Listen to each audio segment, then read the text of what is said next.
Magandang hapon sa lahat o bawat tawag. So, sa hapong ito ay narito naman kami ulit sa isang talakayan patungkol sa topic nito na All Souls Day. Araw ng mga patay na sa Espanyol, Todos los Santos. So, ito ay i-celebrate noong November 1. Anong pizza na ngayon? Pizza 3 na. So, bago tayo mag-start, tayo muna ay manalangin to be led by Pastor Richard. Sige, tayo po ay manalangin. Mapagpalang Abay Hawa, kami po ay patuloy na nagagalak sa hapong ito na muli po ay matalakay ang isyo at mga celebration ng paganong sinusunod ng sanglibutan. At ang pong dalangin ang iyong patnubay at gabay, bigyan kami ng kaalam at karunungan upang maihatid sa madla ang pagkaunawa tungkol sa mga bagay na hindi nila nauunawaan. Ikaw ang siya pasimula at siya rin ang magbibigay ng kawakasan. Pero hinihiling po namin sa hapong ito na kami iyong basbasan at pagpalain at ang iyong karangalan lamang ang mahayag sa aming kalagitnaan. Sa muli po kami nagpapasalamat, nagpupuri sa iyo sa pamamagitan ni Mashiach Yahweh Shai na aming tagapagligtas. Yaman. Yaman. Yaman. Pakilala muna namin ang aming sarili. Yan. Kami po ang mga rimnang Hebrew Israelite na nandito sa bansang Pilipinas. Ang aming mga grand lolo sa aking side namin ni Pastora ay galing kami sa tribe ni Manasi. Ito na mas Pastor Buddy, tribe of Naphtali. Si Pastor Richard ay tribe of Sibulon. Pero kilala ang buong Pilipinas, tribe of Manasi. That's why kung sila, Manasi na rin sila. Manasi kasi si Manase nagkaroon ng lupain sa Silanganan. Sa Prapisina, doon siya magpunta sa Silanganan. Eto nga, sa Silanganan. Yaman. So, Manase tribe ang bansang Pilipinas. Meron din doon sa Cuba. Manase tribe at saka yung nasa India. Manase tribe. So, ngayon, dito na tayo sa topic. Kasi itong topic nito, sa totoo lang, pagan practices ito eh.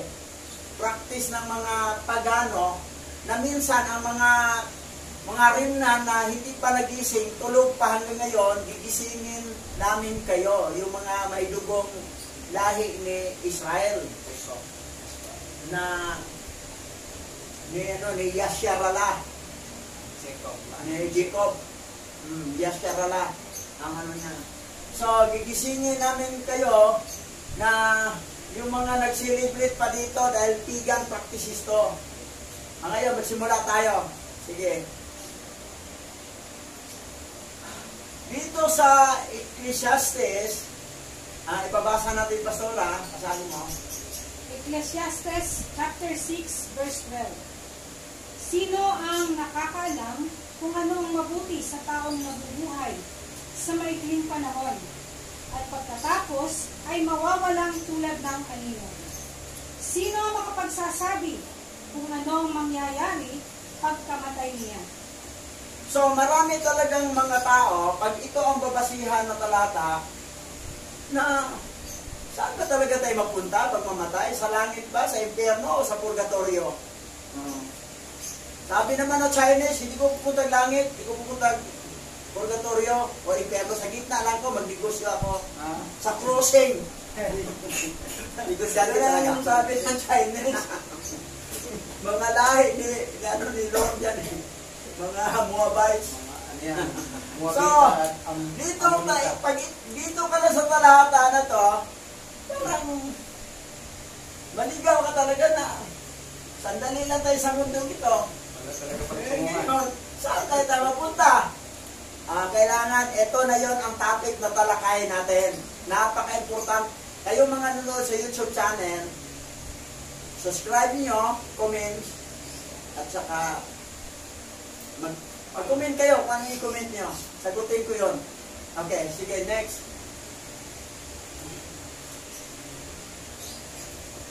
Sa totoo, ito talaga ang reality. November 1 and 2, simula na October 31 na gabi, are feast days of the demons. Yan talaga totoo. Sa Tagalog, November 1 at 2 ay pista ng mga demonyo. Ngayon, kilanli natin kung sino itong mga demonyo nito. Baka sabihin nyo, kapitbahay kami, demonyo yun eh.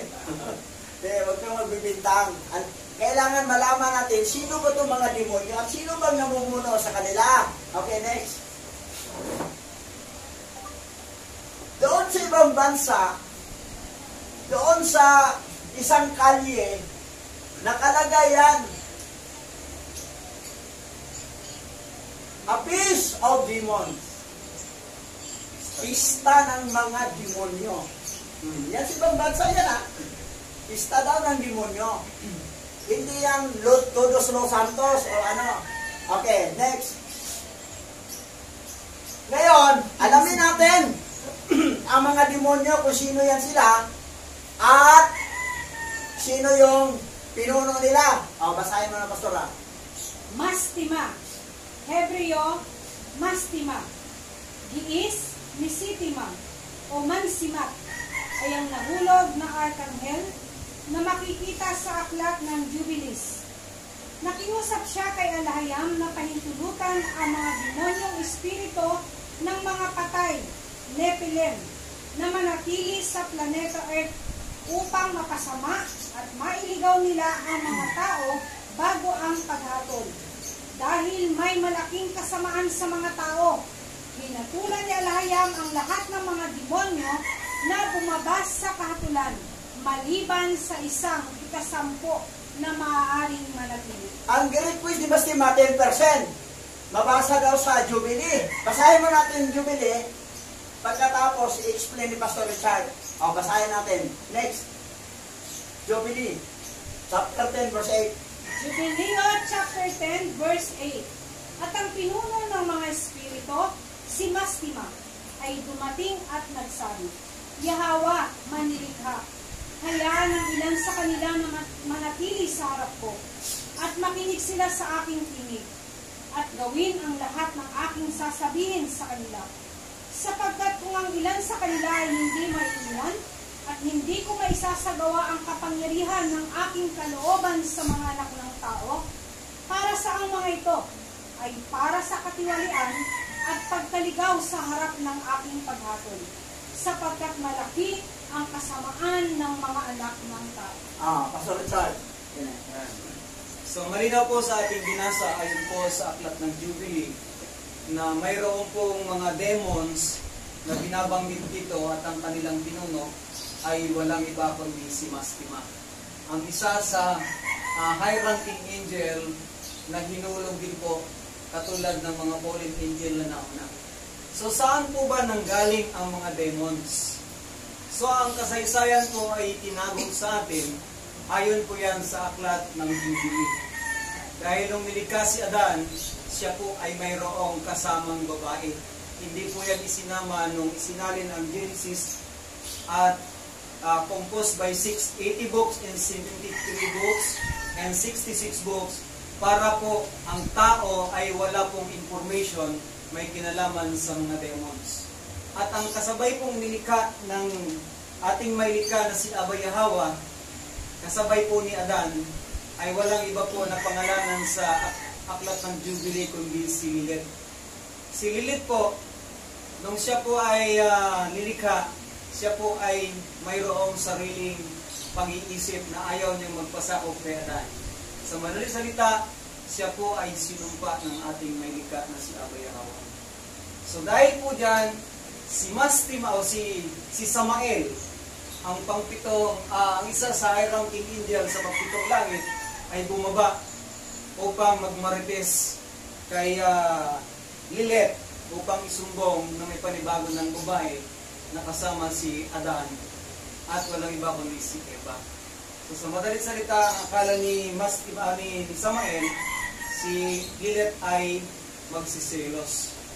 Wala siyang ginawa kundi mas lalo niya na pinatigas ang kanyang kalooban at talagang tumalikod na kay Abraham. So si Samael at si Lilith ay nag-asawa ayon po sa mga kwento ng Jubilee, at sila po ay nagkakaanak ng mga demons 100 bawat araw. Ganun po karami. Kung ilang taon po ang tinagal, ganun po karami. So sa madalit salita, ang purpose po ni Mastima nung po siya ay bumaba, iniling niya po kay Abba Yahweh na po yung lahat ng mga demons na ipinanganak, hingiin niya ang 10% doon upang ito ay kanyang pangunahan. Ang kanyang layunin ay subukin po ang mga lahi ng tao sa kanyang gagawing pagsubok. Doon po makikita kung sino ang totoong susunod kay Yahweh at kung sino po yung madadala niya sa pagkahulog sa kasamaan. Bago ang paghatol ayon po sa kanyang sinabi. At si Mastima po ang talagang totoong may papel kung paano nasubok ang ilang mga tauhan sa Biblia. Like for example, si Job. Yan, siya po yun na sinabi ng Abba Yahweh na saan ka nanggaling, Satanas? Ako'y nagpaparot pa rito sa buong sanglibutan. So, sinabi ng Abba Yahweh, napansin mo ba yung aking lingkod na suwa? Wala siyang katulad sa lupa. Tapat siya sa akin, sabi ng ating Creator kay Samael, ay kay Mastima. At sa madalit salita, nangyari ang pagsubok, pero hindi sinunod ng Abba Yahweh na kunin ang kanyang buhay. Ganon din po kay Abraham.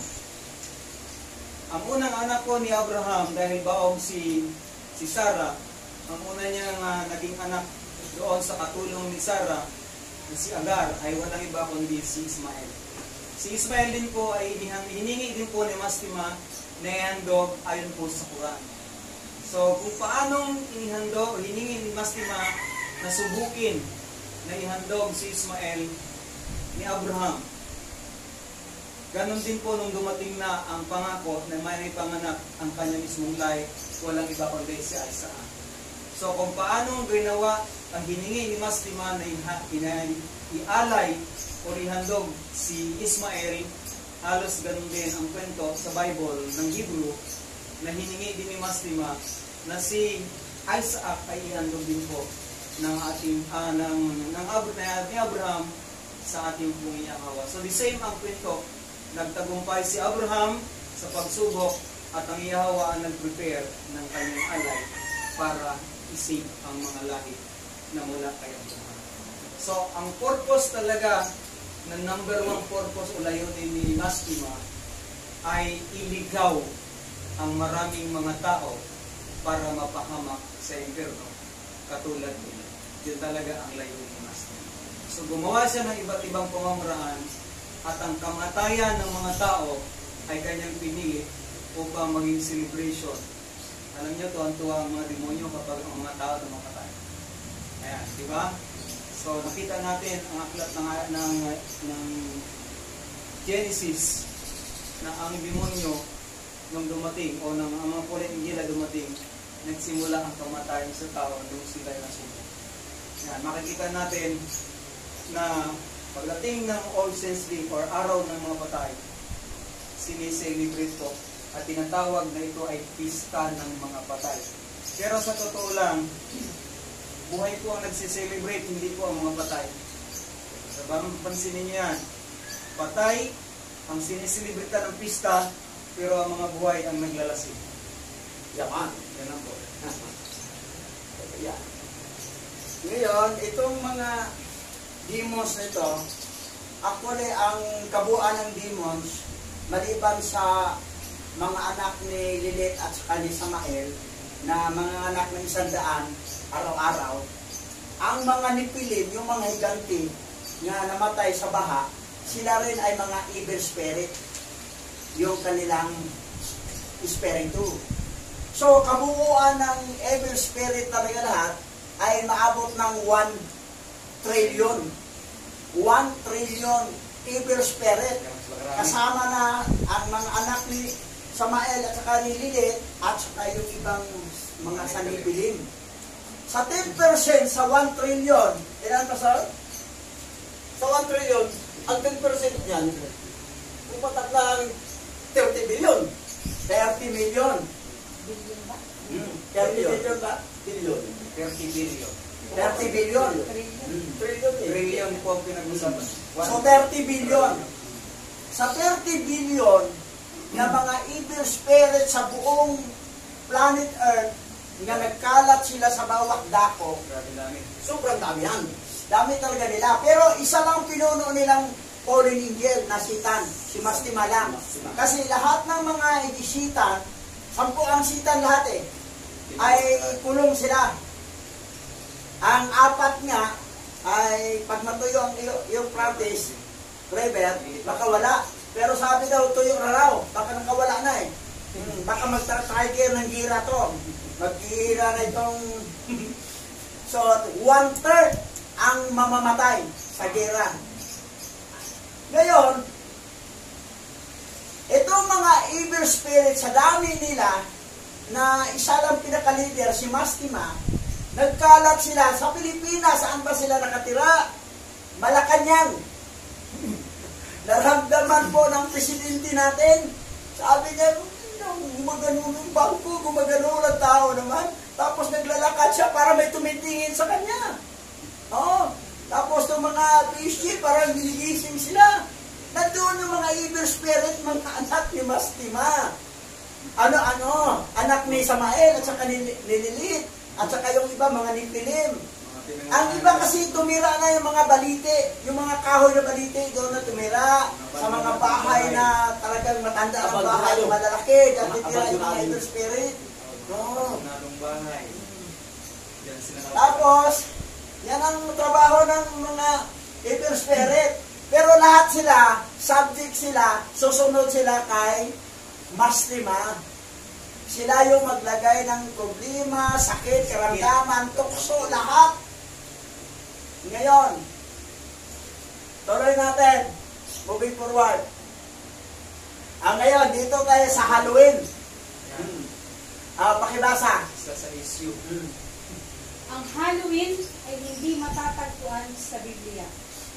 Ngunit ang ibig sabihin nito ay, ang mga bata ay nagbibihis na parang muntok, aswang, halimaw at iba pa. At nagbabahay-bahay para humingi ng candy sa gabi ng ika-31 ng Oktobre. Ngunit ang buong kahulugan ng Halloween mula sa Webster Dictionary ay nagsasabi na ang ika-31 ng Oktobre ay sinusundan ng tradisyon na nagbibihis ng demonyo sa gabi. So, talagang pista talaga nila ni Mastima at saka mga 10% na demo na 30 billion. 30 billion. Worldwide. Sobrang dami. Buong mundo. Buong mundo, pati kalawakan, universe. Ilalim ng dagat, ilalim ng ilog. Sila, nag-celebrate sila kasi pista nila eh. Okay, moving forward. Ngayon, dito sa 1 Thessalonians, ako na lang magbasa rito, chapter 5 verse 22, sabi sa wikang English, abstain from all appearance of evil. Sa Tagalog, layuan ninyo ang bawat anyo ng kasamaan. Yung anyo mo, na nag-anyo kang masama. Mag-anyo kang evil. Pero, ang ibang tao, nag-anyo ng demonyo. Paano natin malaman? Okay, next. Ayan anyo ng demonyo. Nagbulat ng tatlo eh. Isa pa. Sige. Ayan anyo ng demonyo. Klaro ba? Kayong nanood sa YouTube channel? Anyo ng demonyo. Okay, next. Mga trick or trick. Ayan anyo ng demonyo. Magagandang babae pero tingnan mo. Anyo ng demonyo, parang pusa. Okay, next. Yan ngayon, the truth about Halloween. Sabi rito, the idea sabing October 31, 31st as holiday originated with the ancient Celtic priest. Isang pare na Celtic ang tawag called Druid. Around 300 BC. Sabi ni James L. Melton. At sa Tagalog, basa, Sora. Ang katotohanan tungkol sa Halloween. Ang idea ng pag-obserba ng Oktubre 31 bilang isang holiday ay nagmula sa sinaunang Celtic na pare na tinatawag na Druids noong mga 300 BC ayon kay James L. Melton. Yung Celtic kasi, kailangan yung anyo mo talaga, demonyo. That's why na may mga bansa na Celtic, pero hindi ko na banggitin, baka masaktan sila. Sa lahat, European country yan eh. Yan, pero ito, namumuno ito isang pare nito. Oh, Celtic na pare. Ayun, may tanong ba kayo? May Celtic po, May Celtic yan. Bakit ang araw ng mga patay o Halloween ay pista ng mga demonyo? So, ang tanong, ang araw ng mga patay o Halloween Day, bakit tinawag natin pista ng demonyo? Sa mga nakaintindi. Pero sa mga hindi nakaintindi, tuloy-tuloy ang kanilang practices na hindi na alam, ng pagan practices yun, demonic practices yun. Pero nais natin ipahayag kayong mga nanonood sa YouTube channel. Sige, next. Basa. Bakit tinawag na pista ng Diablo ang Halloween? Malawakang paniniwala ngayon na sinusubukan ng simbahan na palitan ang Celtic Festival ng mga patay ng isang kaugnay na pista ng mga patay ay ipinagdiriwang katulad ng Samhain na may malalaking pagpaparadang nagliliyab na apoy at nagbibihis ng mga kasuotan bilang mga santo, mga anghel at mga demonyo. Nobyembre 18, 2009. November 18, 2009. Ngayon, Celtic, ang original dyan, Celtic Festival. Pero sa totoo yan, yung Celtic Festival na ginawa ng Halloween Day ay kapistahan ng mga demonyo. Siyempre, magpipista sila si Mastima kasama niyang 30% na mga demons na abot ng 30 billion. Grabe. Demons. Buong mundo. Grabe. So, nagpipista din ang sa Malacanang mga demons doon. That's why si Sandro takot tumira sa Malacanang. Naalaala ko si President Duterte doon. Ayaw rin. Ayaw din. Kasi may demonyo kasi so mga old house talaga na titirahan talaga nila yan.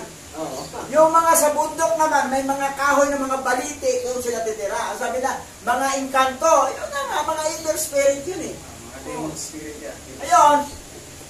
Tuloy, forward. Basa. Ang Halloween ba ang Devil's Day? Ang Halloween ang pinakamahalagang araw ng taon para sa mga mananamba ng Diablo.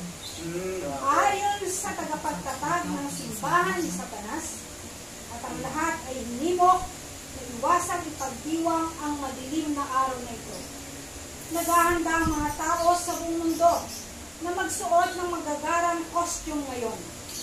Oktubre 31, habang naghahanda sila para sa pagdiriwang ng Halloween.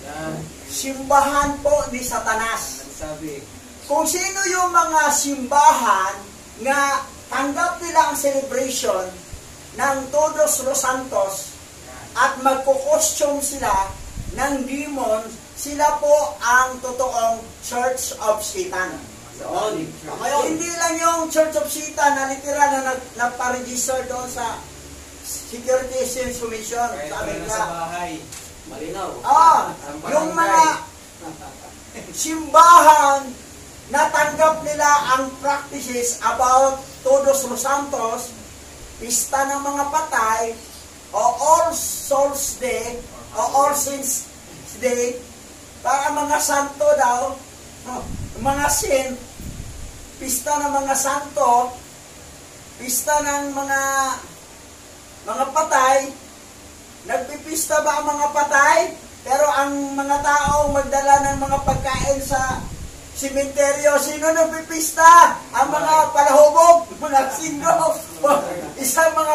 isang trupa ng mga palahubog o lasinggo, pupunta doon, kinukuha yung mga alak, inuman, kainan. Mga alay na Pista yan. yung mga halak na dinadala na. Yan ang nangyari. Malinaw po na ito'y ayon sa tagapagtatag ng simbahan ni Satanas, at ang lahat ay hinimok, iwasan, ipagdiwang ang madilim na araw na ito.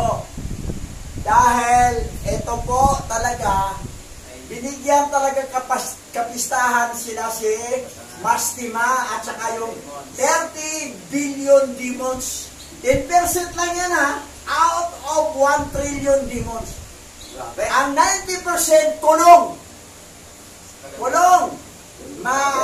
Makita natin yung mamaya, nasa second heaven. At ang 10% lang, malaya sila ngayon. Kasama si Mastima. Ito na Mastima naman, parang babaero din. Marami binubuntisan niya, mga babae. Kayo mga babae na hindi kayo mag-underwear, yari kayo Tulog sa gabi. ni Mastima. Yari. Bubuntisan kayo ni Mastima. Yung mga demons, hindi makabuntis yun kasi spirit na sila. Si Mastima kasi, fallen hindi niya, malaya siya. Pwede siya mag-suan yung tao Yung tawag ko, yung Gregory ang tawag doon. Sa bukog ino. Nawala yung pagpak niya. Tsaka pwede rin di mapakita na sisipingan yung babae na hindi na siya magpakita. May power kasi. Ngayon, tuloy tayo. Next. Tingnan mo, pista maraming nanonood sa paligid Sumakay pa ng karang na anyong demonyo sa kalsada. Okay, next. Mataas ng tao. Ayan Witch ang ilong. May mga show sila Ito, demons talaga to. Oo. Yan, pista kasi. Tuloy. Ngayon, Ay, si Lucas. pasa. Lucas chapter 16 verse 19 to 26. May isang mayamang laging nagdaramit ng mamahalin at saganang-sagana sa pagkain araw-araw. May isa namang pulubing nagngangalang Lazaro na tagtad ng sugat sa katawan at nakahiga sa may pintuan ng mayaman. Sa hangad na matapunan man lamang ng mga mumong nahuhulog mula sa hapag ng mayaman. At dooy nilalapitan siya ng mga aso at dinidilahan ng kanyang mga sugat. Namatay ang pulubi at siya'y dinala ng mga anghel sa piling ni Abraham sa langit, third heaven, bilang isang parangal. Namatay rin ang mayaman at inilibing. Sa gitna ng kanyang pagdurusa sa daigdig ng mga patay, second heaven, natanaw ng mayaman si Lazaro sa piling ni Abraham. Kaya't sumigaw siya, Amang Abraham, maawa po kayo sa akin. Utusan po ninyo si Lazaro na isawsaw sa tubig ang dulo ng kanyang daliri at basain ang aking dila dahil ako'y naghihirap sa apoy na ito. Ngunit sumagot si Abraham, Anak, alalahanin mong nagpasasa ka sa buhay noong ikaw ay nasa lupa. At si Lazaro naman ay nagtiis ng kahirapan. Subalit ngayon ay maligaya siya rito, samantalang ikaw na may nagdurusa riyan. Bukod dito, may malaking bangin sa pagitan natin, kaya't ang mga naririto ay hindi makakapunta dyan, at ang mga naririyan ay hindi makakapunta rito. So, may magtanong ba? Ako may tanong. Pasagutin natin kay Pastor Buddy mamaya. Sige, tanong. Lilipat ba sa langit akang ipanalangin ang mga sorry po. Lilipat mo sa langit upang ipanalangin maligtas ang mga mahal sa buhay na namayapana sa purgatorio o sa impierno. Sagutin mo, Madam.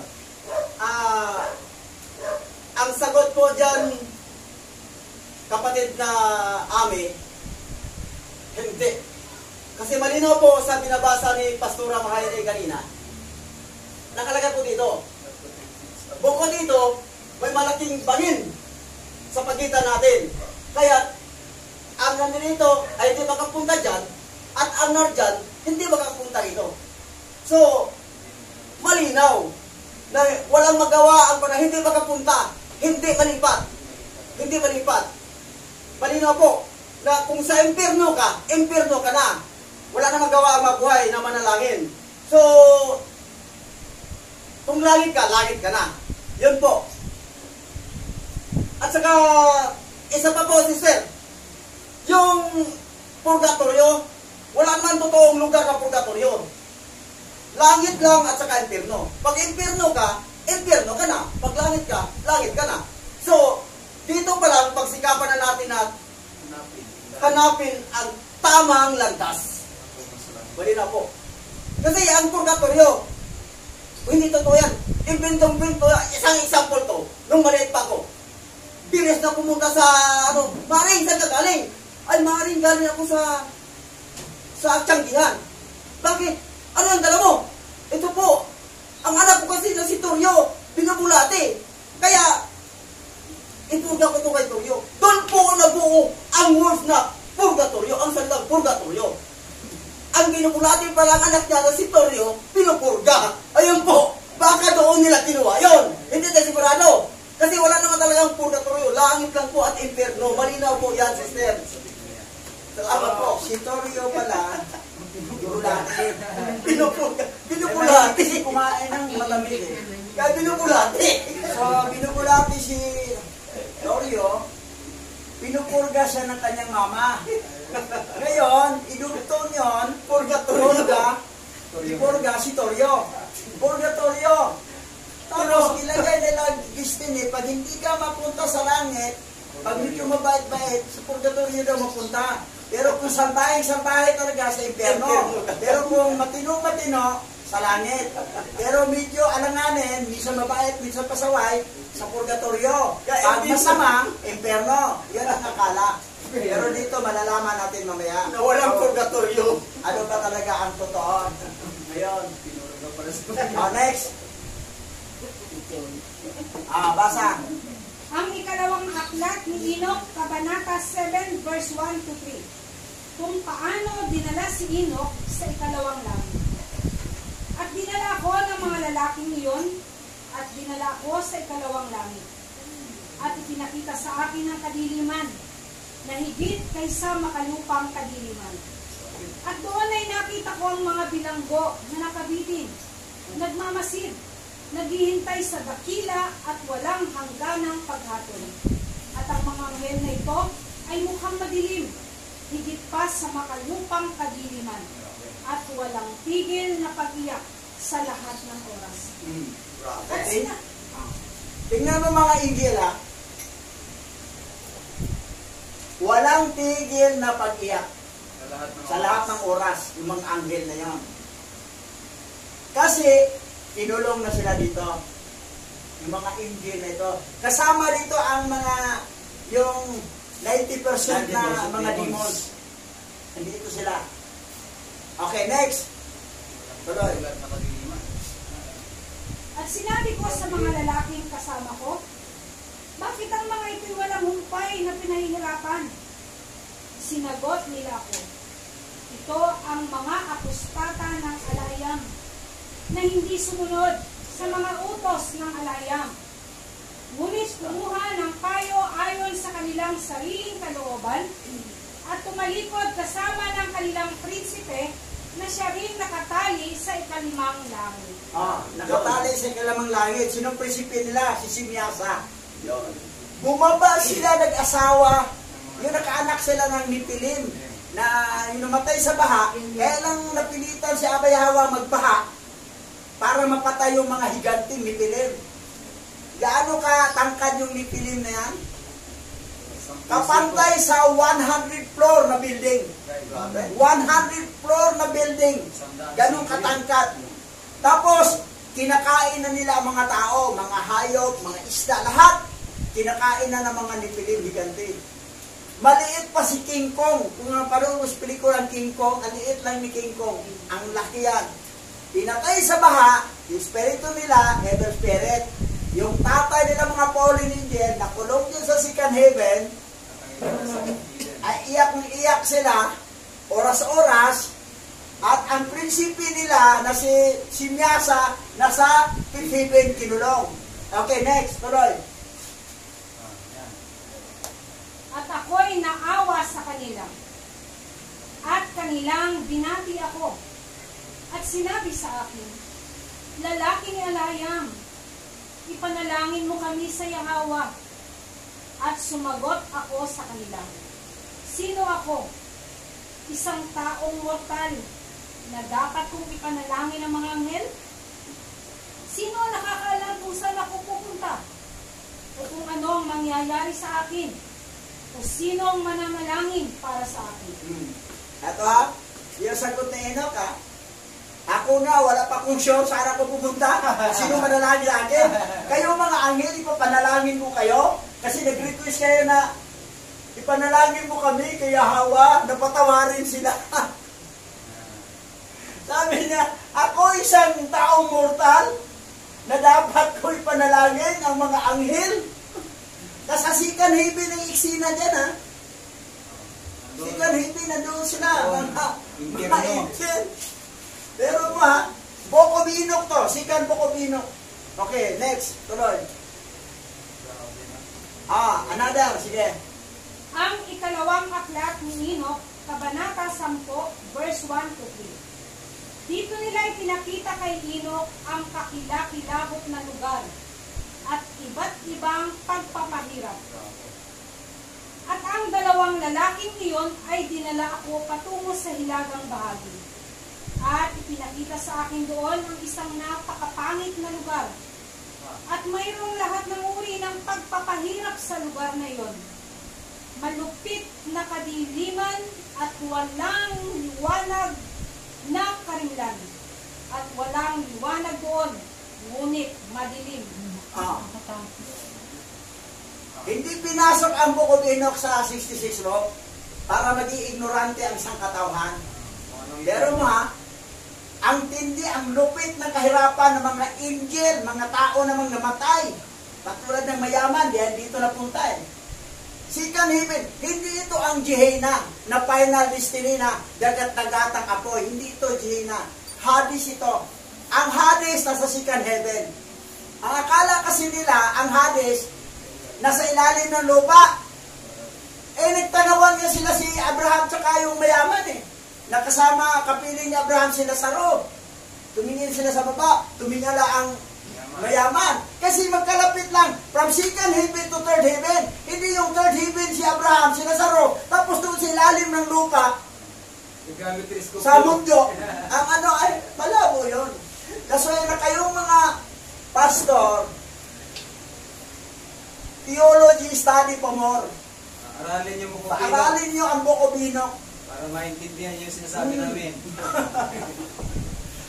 Kasi ang Hades, nasa second heaven, hindi sa ilalim. Pero sa ilalim, mayroon din doon kinulong. Sa underworld, mayroon din doon mga fallen angel na kinulong doon. Katulad na sa Euphrates, 4. Sino yung nandoon? Jikon, Asbel, Gadriel. Gadriel. Wala sa Gadriel doon. 4 na sila eh. Pinimwe, Jikon, Pinimwe, Kasadya, Asbel. Kasi si Gadriel, nilaglag siya sa bottom space, 1,000 taon, puro laglag.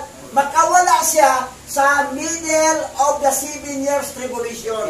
Paglabas niya, patayin siya ang pumatay sa 2 witness. Pero itong 4, unang makalabas to. Magkukos ng gira. Pag natuyo na ang ilog Euphrates, natuyo na daw, sabi na. Sa balita dyan. Sa balita, tuyo na. So ito na ngayon, itong Iran, Etong Peking Israel, eto na yun, at China at saka Russia, tutulong naman sa Palestinian. Maglabo-labo itong tira. 1/3 ng mga tao, tapos ito pa naman mga Pilipino dito, gusto makipigira sa China. Kita ninyo ang Gaza, durog ang mga building. Kung gigira tayo sa China, durog yung mga malaking building natin, yung mga building niya sa Makati. Mga malaking building ni Ayala, durog yan. Durog yan. Patay sa Ortegas. So, minsan kasi itong mga Pilipino, bayayabang eh. Oo. Malakas vibration, walang maibuga. So, yan. 1/3 sa mga tao ng mundo ang masawi. Dahil sa gira na yan. Pero ang nuclear weapon sa Battle of Armageddon, doon na mag-in ang earth. Tapos, bababa na yung heaven, yung earth, and yung Jerusalem. Pero ngayon, dito muna tayo. Okay. Tuloy, moving forward. Basa. Ngunit madilim na apoy palagi. Ah. Nagniningas sa itaas. At mayroong isang maapoy na ilog na lumalabas. At ang buong lugar na iyon ay apoy sa lahat ng dako. At saan man may hamog na nagyayelo at yelo, uhaw at nanginginig. Habang ang mga gapos ay napakalupit at ang mga anghel ay nakakatakot at walang awa na may dalang mga sandata, walang awa na pagpapahirap. At sinabi ko, sa aba, totoong kakilakilabot ang lugar na ito. Yan. Sikan hipin to ha. Kakilakilabot ang lugar na ito. Ngayon, gusto ninyo sa second heaven? May apoy. May yelo. Yung ilog naman doon, may apoy. So, ibig sabihin yung tubig doon mainit. Hindi na kailangan mag-init ka ng tubig para magtimpla ang kape. Doon ka na. Mainit na eh. Okay, next. Tuloy. Kasi, wala na kape doon. Basa. At ang mga lalaking iyon ay nagsabi sa akin, ang lugar na ito o Inok ay inihanda para sa mga taong lumalapastangan sa alayam, na sa lupa ay nagsasagawa ng kasalanan laban sa kalikasan, na siyang katiwalian sa mga bata ng sodomikong paraan, at ng paggawa ng mahika, at mga inkanto, at malademonyo, mga mangkukulam, at nagyayabang sa kanilang masasamang gawa, at magnanakaw, at mga sinungaling, at mga mapag-inggit, at mga makikiapid, at nanunumpa na hindi tinutupad, at mga nagnanakaw na nag-aalis ng kanilang mga ari-arian, at ang kanilang mga sarili ay yumaman, at sinasaktan sila para sa pag-aari ng ibang tao na nakakabusog sa kanilang laman, at mamamatay tao, at mga hubot-hubad, at hindi nakakaalam sa kanilang lumikha, at yumukod sa walang buhay na idolatriya, na hindi nakakakita o nakakarinig, at ito'y walang kabuluhang pagsamba sa mga Diyos-Diyosan na kanilang naitayo, at ng mga imahin na kanilang niyukuran. At para sa lahat ng ito, ay inihanda ang lugar na ito para sa walang hanggang mana. Maganda pala, walang cellphone para dito ka na. Lumalampas na, wala na, hindi na kukuha. Kasi pag dito, mag-antay pa eh. Binasa mo na lahat, explain mo sa bawat isa-isa eh. Diretso. Dapat susunod, wala na cellphone, dito ka na lang tumingin. Para siguradong masundan eh. Ngayon, eto yung mga tao naman ha, nasa second heaven to ha, hindi lang mga anghel na kulong doon. Pati mga tao na nalagay sa second heaven. Ang second heaven ay tawag dyan ay Hades sa Greek. Hades. O sa English, Hell. Sa Tagalog, Inferno. Pero iba yung Gehenna na hell na dagat-dagatang apoy. Wala pa yan. Coming soon pa yan. Final destiny yan. Ito, sino bang ilalagay dito? Yung mga nag-practice ng mga bata ng sodomiko. Ano yung sodomiko? Yung mga bayot, tumboy, bading. O yan, sodomiko. Yung mga mahika, yung mga malademonyo, yung mga mangkukulam, yung mga mayayabang at masamang gawa, yung mga magnanakaw, mga sinungaling, mapag-inggit, makikiapid. Ano ba ang makiapid? Yung babae na ginagalaw mo, hindi kayo kasal. Pakikiapid po yan. Once na hindi kayo kasal, hindi talaga pwede mo galawin yan. Ngayon, anong ginawa sa February 14? Puno ang mga hotel, aparter, puro pakikiapid. May gugma ko na eh. Ang tama, kung gusto mong magdagdag ng asawa, pakasalan mo muna siya. May in love. Para maging asawa, para legal mo na sa sipingan. Yun, ang tunay. O yan ang tunay, hindi yung siping na siping, walang kasal. Yeah. Wala namang limit sa Hebrew Israelite eh. Wow. Pero sa Islam, 4 lang daw. Pero kausap kong Hebrew Israelite sa ibang bansa, sa Amerika, 5 sa kanya. Hinimok ako, nadagdagan daw yung akin. Sinabi ko lang, isa lang. Ngayon, eto hindi mo pwede galawin ang babae hanggat hindi mo siya asawa. Yan ang tunay. Tapos, hindi ka pwede magnanakaw. Dalawang klase magnanakaw. Magnanakaw sa lupa at magnanakaw sa alahayam. Paano mo ninakaw ang alahayam? Yung hindi ka nagbigay ng tithes sa lupering. Ninakaw mo ang tithes. Pag nanakaw yan, sa alahayam. Tapos magnanakaw sa lupa. Hindi yun, mo. Tapos, ano ba? Mangkukulam. Malademonyo. Ano yung malademonyo? Yung mag-costume na demonyo. Yung sumasali pa sa mga pista ng demonyo. O All Souls Day. O pista ng mga patay. O yung malademonyo ang suot.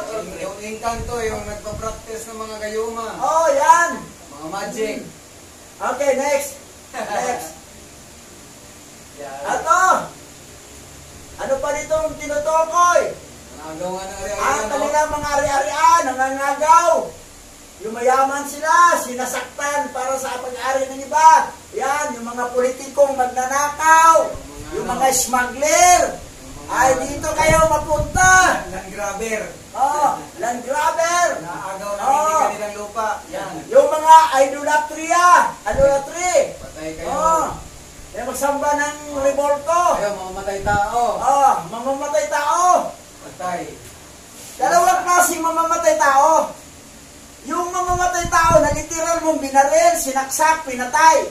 At mayroon rin isang mamamatay tao na napuot ka sa kanya, hindi ka marunong magpatawad sa kanya. Ang puot mo ay walang katapusang puot. Pinatay mo siya. Ang napupuot sa kanyang kapwa ay isang mamamatay tao. Spiritual killing yan. That's why na lahat ng mga kaaway mo, patawarin mo. Magbati-bati na kayo. Tapos, eto, niyukuran. Lahat ng inahanda sa lugar. Okay. Ngayon, ito yung idolatry, pagsamba sa mga Diyos-Diyosan. Okay, next, tingnan natin. Forward. Eto. Alam ba ninyo ito? Pagsamba ito sa Diyos-Diyosan, yung maglagay ka ng kandila. Halimbawa, sa birthday mo. Sa birthday cake, may kandila. Sindihan, harap mo.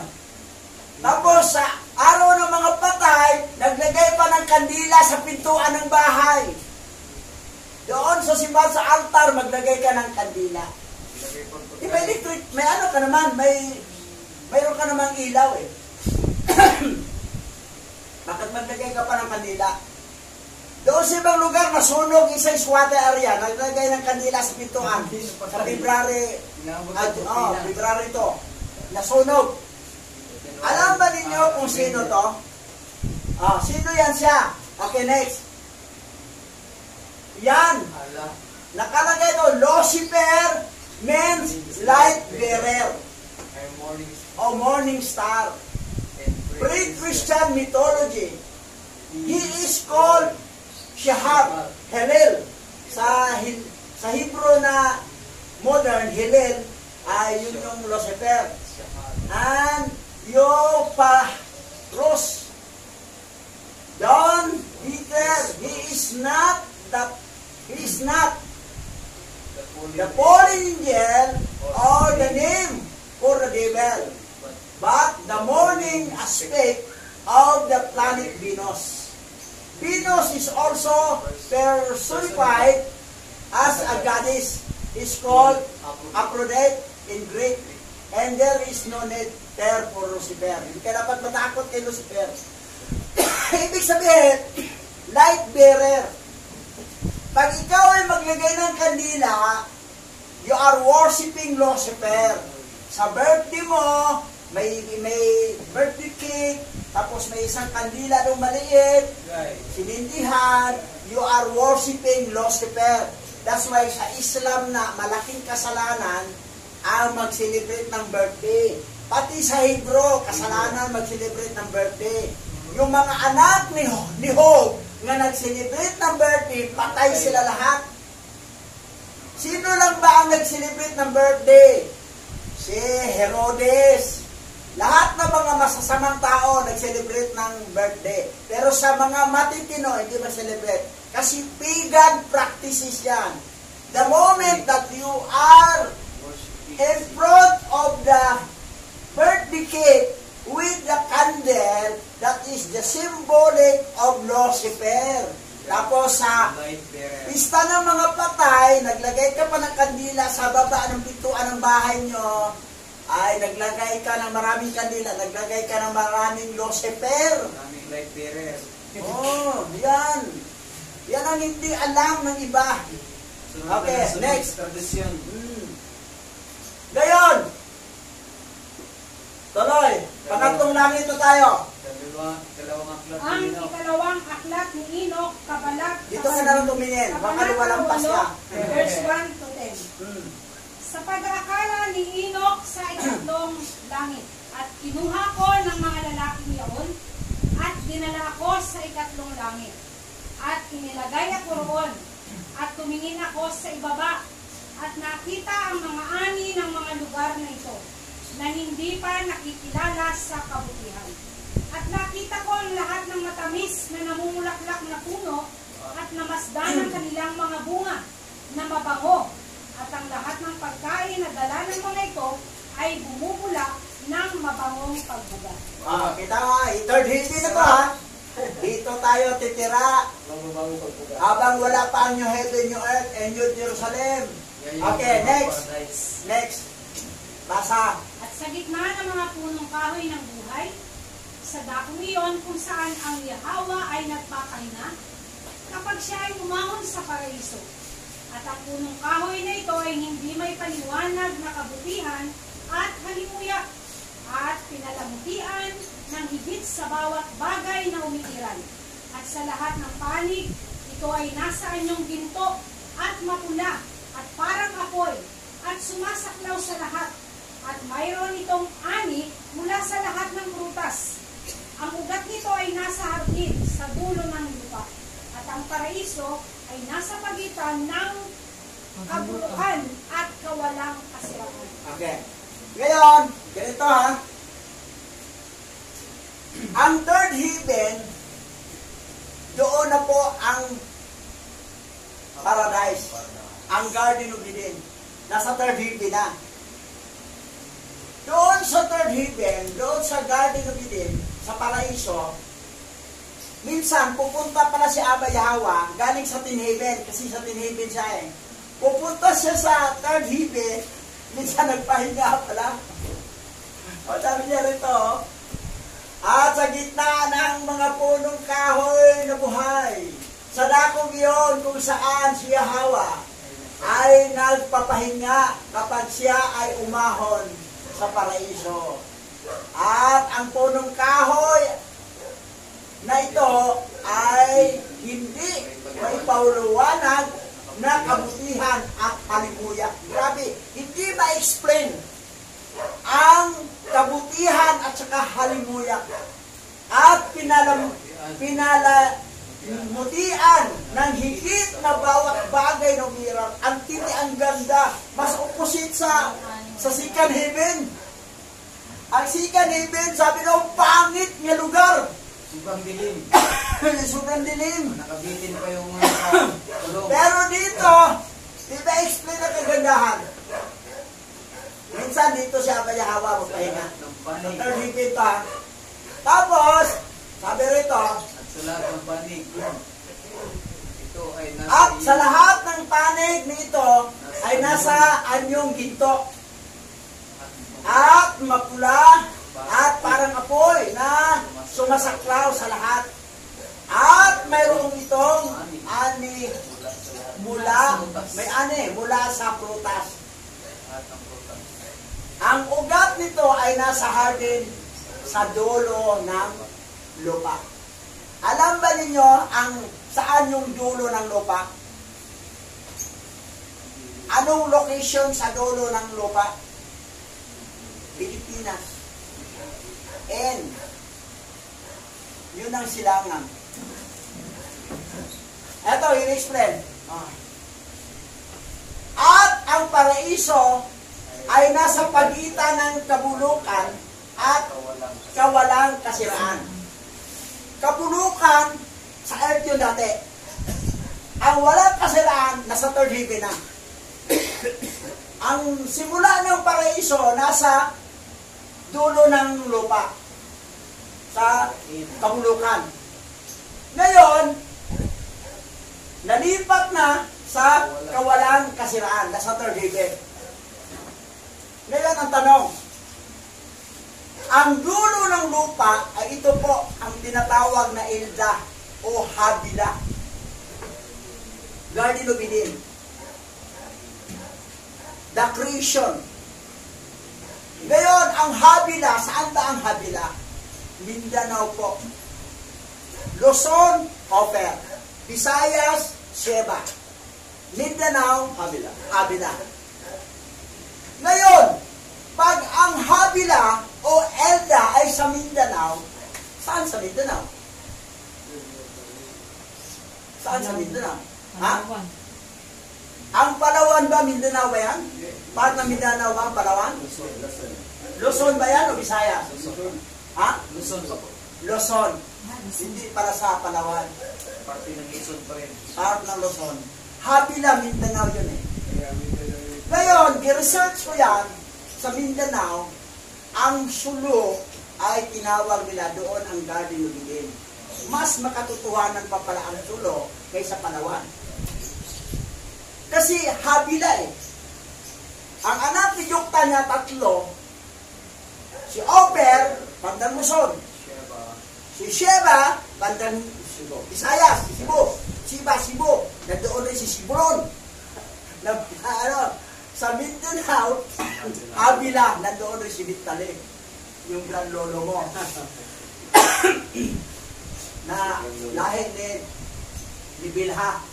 Bilha, Paninda, Bilha, ang actress na babae. So yan. Ito yung nangyari. Ngayon, ang Garden of Eden, wala na sa Sulu. Nasa third heaven na. Pero mo si Abba Yahawa, tumira ng taga in heaven yan. Pero pag bumaba siya sa third heaven, magpahinga siya. Magpahinga siya. Okay, next tuloy. Basa. At ang dalawang bukal ay lumabas na naglalabas ng pulot at gatas.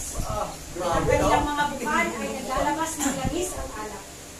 At sila ay naghihiwalay sa apat na bahagi at lumiligid sa tahimik na landas at lumaba sa paraeso ng Eden sa pagitan ng kabulukan at kawalang kasiraan. At mula doon sila ay humayo sa kahabaan ng mundo at nagkaroon ng pag-ikot sa kanilang bilog maging tulad ng iba pang mga elemento. Ikot ng Humayo sa kahabaan ng mundo at pagkaroon ng pag-ikot Sa kanilang bilog. ng kanilang bilog, maging tulad ng iba na pang mga elemento. So, pansinin mo, ang location ng paraiso ng Eden, ang binanggit dito ay sa pagitan ng kabulukan at kawalang kasiraan. Ang third heaven, walang kasiraan. Pero, ang dulo ng mundo, ang dulo ng lupa, ay Pilipinas, part of Mindanao, Habida o Elda. Sulu. Doon simula. At ngayon natatay. That's why, yung dalawa na yan, yung kabulukan at walang kasiraan, ay binanggit dito na ang simula dito sa ang galing ibigay nasa kabulukan. Yung nagkasala siya ng iba, ng kabulukan, nalipat na sa walang kasiraan doon sa third heaven. Okay, tuloy. At dito ay walang punong hindi namumunga. At ang bawat lugar ay pinagpala. At mayroong 300 anghel na napakaliwanag na nag-iingat sa hardin. At may walang humpay na matamis na pag-awit at walang tahimik na mga tinig na naglilingkod sa Yahweh sa lahat ng araw at oras. At sinabi ko, napakatamis ng lugar na ito. At sinabi sa akin ng mga lalaking iyon. Kita mo ha? Sa third heaven to, may mga anghel nagbantay. Ingat. At liwanag ng mga anghel sa hardin. At walang hupay na matamis na pag-awit. At walang tahimik doon na mga tinig. Talagang naglilingkod sila kay Hawa. Lagi sila nagpuri kay Hawa. I worship you forever. Yahweh, I stand in the glory of... Inawit nila yan lahat. Walang hupay. Walang tahimik doon. Lagi nag-awit, naglilingkod. Para sa lahat ng araw-oras. Talagang pinupuri talaga. Bawal ng tahimik doon. Saka matamis na lugar. Ito. Ang ganda talaga ng lugar. Sa third heaven pa lang yan ha. Paano na kaya bumaba ang New Heaven, New Earth, and New Jerusalem? Tayo mga rimnan Hebro, sa Jerusalem tayo titira. Kasi ang mga hinted, outside of Israel, Jerusalem, nasa sila. Pero mga saved din sila. Kasi malawak naman eh. Bakit New Heaven? Kasi sira na kasi ang heaven natin ngayon. Sa yung first heaven, sira na. Ang mga ozone layer, butas-butas. That's why pag mag-init, sobrang init, at lamig, sobrang lamig, magbaha na rin. So yan. Because of the global warming or climate change. That's why papalitan talaga. Tayo mga Hebrew Israel, huwag kayong mag-isip na pupunta tayo doon pag dirad dyan tayo. Wala po. Defiled na yung lugar na yan. Hindi yan dyan. Doon tayo sa New Heaven, New Earth, and New Jerusalem titira. Ating mission, aralan talaga puro. Isingin natin ang mga Hebrew Israelite na tulog. Isama na natin mga hintel na mga elect. Okay, next. Ngayon, ano ba ang kaligtasan talaga? Ang kaligtasan talaga, ato ha, sa Acts 4:12, salvation can only be found in Yahweh Shai, hindi Jesus Christ. Yahweh Shai po, nakalagay sa original. Yahweh Shai. Alahayam.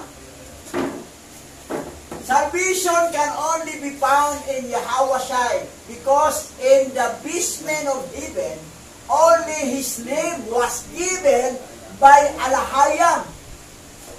Ito ha, Alahayam. Yahweh Shai. For the salvation of mankind. Ngayon, next. Basa, Pastora. Gawa, chapter 4, verse 12.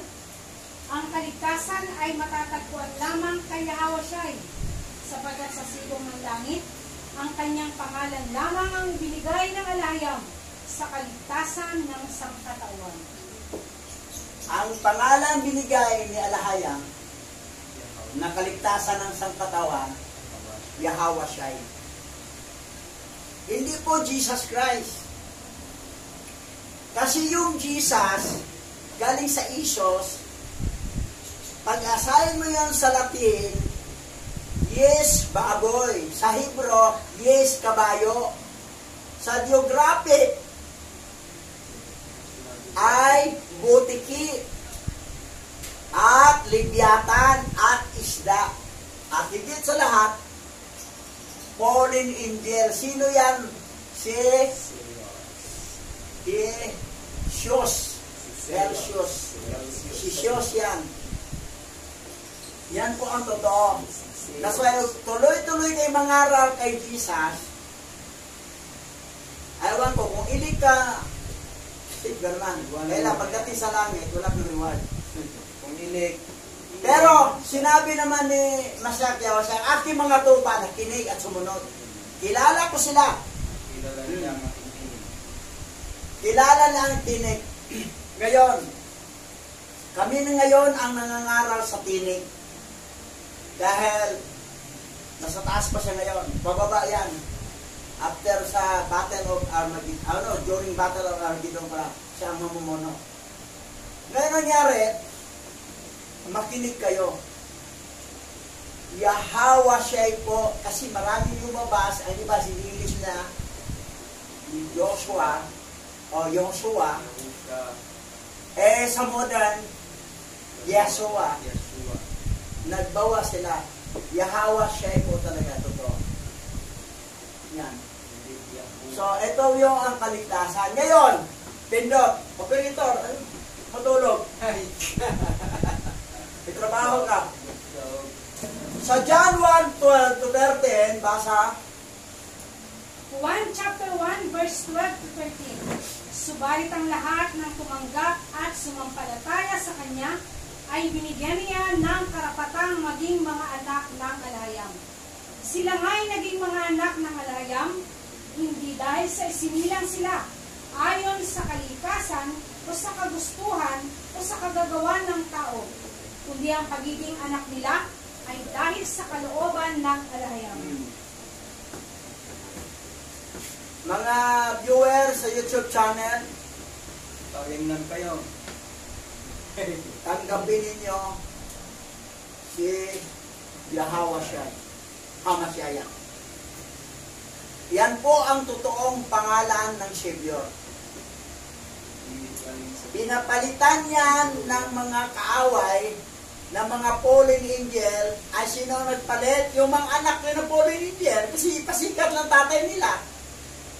Itong pangalan hindi, papalitan natin ito ng tatay natin, ng fallen angel yan. Kasi sila naman talaga, wala naman talaga silang destination sa langit eh. Ano na yan sila? Tapos na ang judge sa kanila. Tapos na ang judge sa kanila. Walang anak ng fallen angel mapunta sa langit. Nagtanong si Michael Yasharala, paano na magsisi yan? Anak ni Satanas yan, magsisi, mapuntang langit. Ang mapunta lang sa langit, yung mga anak na lahi ni Adan at ni Iba, na mga Hintel at na mga Hebrew. Yan lang mapunta. Pero pag anak ka ng fallen angel, ni Gadriel, anak ka ni Mastima, kasi ito naman dalawa, mayroon pang iba, ito si Samael, di mo saman pinanganak nila eh. So pag gano'n, wala talagang mapupunta. Hindi talaga sila mapunta sa langit. At saka hindi naman magsisisi yan eh. Kasi blood is thicker than water. Anong yung dugo nila? Panitigan nila. Kasi yung damdamin nila. Kita mo ha? May mga kaibigan ko dito, i-explain ko talaga, pinaliwanag ko ng gusto, pero ayaw talaga, hindi papasok sa puso niya. Kasi yung dugo niya ay dugo nga nanalaitay mula sa fallen angel. Kasi kung siya ay seed of the woman, maramdaman niya. Kasi meron siyang raw kakadas na sa kanya magpusa nga siya, tanggapin mo yan. Pero kung ang nasa loob mo ay seed of the serpent o anak ni Gadriel or anak ni Mastima, anak ni Mastima din yung serpent kasi hindi naman si Mastima pumasok sa aasay, si Gadriel lang eh. Pero anak ng fallen angel, di talaga sila. Di talaga nila yan. That's why, pag ako'y magpaliwanag, pag matigas ang ulo, ayaw, huwag pilitin. Ipagpag ko yung mga paa. Alis ako. Kasi hindi talaga yan. Huwag mong sayangin ang oras mo para sa mga anak ng serpente, anak ng mga fallen angel sa oras mo. Hanapin natin ang mga nawawalang tupa sa sambayanan ng Israel. Yan po. Ngayon, kayong nakarinig sa YouTube channel, kayo mga tulog na mga Hebrew-Israelite remnant, kayo mga hintil na mga elite na anak ng binhi ng babae ng iba, dapat mag-isip kayo. Yahawa siya po, tanggapin natin. At tayo'y mabilang sa kanyang kaharian ayon sa kalooban ni Alhayam. Salamat sa inyong pakikinig. Subscribe. Thank you for watching and comment. Magtanong kayo doon, sasagutin ko sa baba kung ano mga tanong na. Kaya dadako na tayo sa closing prayer. Pastor Buddy, closing prayer po. Abay ang aming Alhayam. Sa matamis na pangalan niya siya.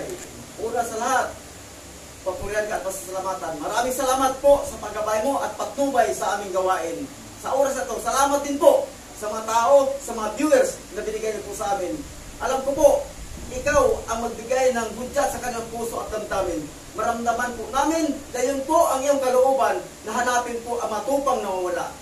Kaya maraming salamat po sa matapay sa pangalan niyo siya. Yaman. Be blessed and shalom. Ayun po.